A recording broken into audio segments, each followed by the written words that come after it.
Hi, it's Kim. Hi, it's Kristine. We are here to help you navigate change. And in today's Coffee Chat with Kim and Kristine, we're going to be talking about the topic, are they really ghosting? But before we start, please feel free to like, share, and subscribe because you want to be the first one to know when new video becomes available. Two wrongs don't ever make a right. So if somebody ghosts you, that doesn't mean that, you all of a sudden ghost them when they show up. Like, you have to show some kind of level of standards too and be true to yourself.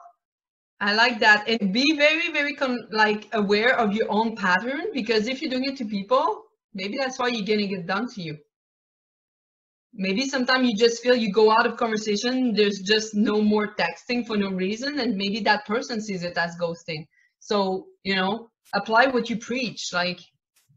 And also sometimes people have a lot of baggage from past relationships. So if you got ghosted in the past, or you had a toxic relationship in the past, and now you're dating again, and you just feel like you want to put up an emotional wall between you and everybody else. So the second that they cross the line, like they haven't texted you in 24 hours, that's when you just go delete, let's just get that person out of my life before there's even the opportunity to put myself out there and to have to get hurt somehow. And this is super important, yes, okay, we're talking about people ghosting, but be aware of your own pattern too. And I see it a lot. The expectation might be a little too high too.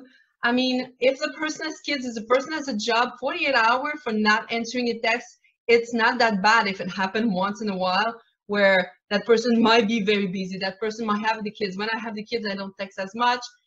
It might take a little while before I answer. So there's all those factors too, right? Don't use your own trauma to make pressure, put pressure on other people. It's really important.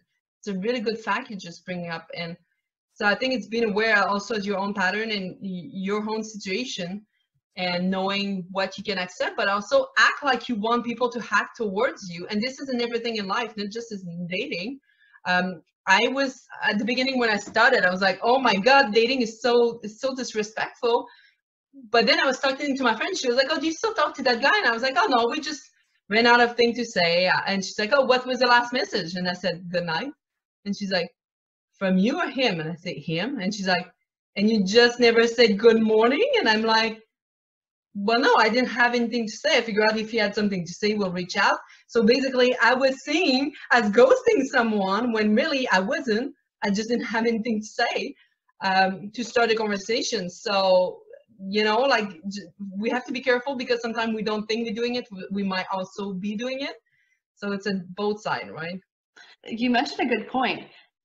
You might think somebody ghosted you, but they actually didn't.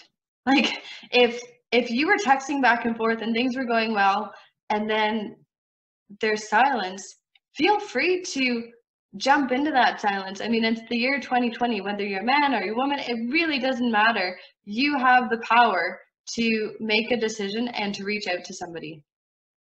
Absolutely. And it does happen that they don't get a text. I thought it was a random excuses until somebody was texting. He's like, you're really quiet. And I'm like, what do you mean I'm really quiet? I sent you 3 texts, you never answered. And he's like, I never got your text. And I was like, oh my God, is that excuse really? And he actually sent me screenshot of many times where I sent him thing and he never got it.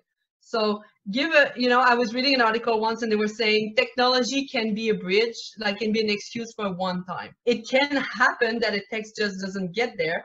That's why don't give up after one text if one text is not answered, but also don't overdo.